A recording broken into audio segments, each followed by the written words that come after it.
Go, compel them to come in. By Reverend Dr. Seng, Chairman, NECF. In the parable of the great banquet, the master of the house had prepared a great feast, but most of the invited guests asked to be excused, giving what sounded like valid reasons why they couldn't come.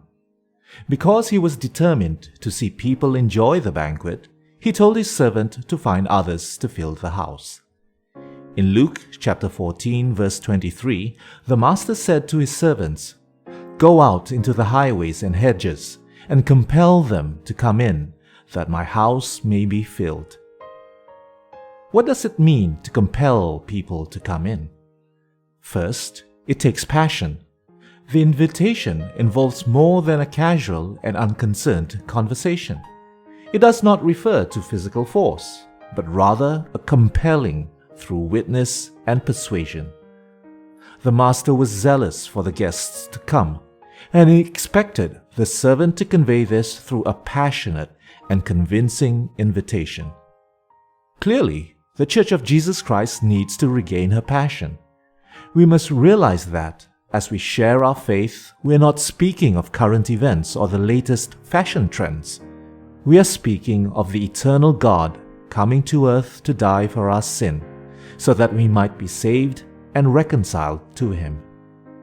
Passion means we will do whatever it takes to extend the invitation and compel others to come. We would learn methods to share and overcome our shyness and fear, if necessary. Second, we need to grasp the purpose. The servant did not search without a purpose. The master of the house had prepared a great supper. The scrumptious food was ready, and he desired that the house be filled with guests. There had been too much time, effort, and expense put into this meal for the seats around the table to be empty. Our command to share the good news of the glorious gospel is not without purpose either.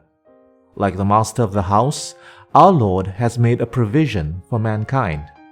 He laid aside His heavenly glories, took on humanity, bled and died for our redemption, and rose again for our justification. He paid the ultimate price, offering Himself as the atoning sacrifice for sin. Jesus desires that the house be filled. We will one day sit down at the marriage supper of the Lamb. So let us go and compel them to come in. And lastly, we need to understand the urgency. In the parable, there was no time to waste. The meal had been prepared, and yet there was room for more guests. There was a specific time frame in which the task must be completed. Tomorrow would be too late. The servant had to find and compel the guests to attend the meal that day. The return of our Lord is at hand. None of us is promised a tomorrow. Death is certain, and it is coming for all of us if the Lord does not return soon. We must compel everyone to come while the invitation to come and dine is being extended. Church, let us go out into the highways and hedges of our community with passion, purpose, and urgency to engage people where they are and as they are with the gospel.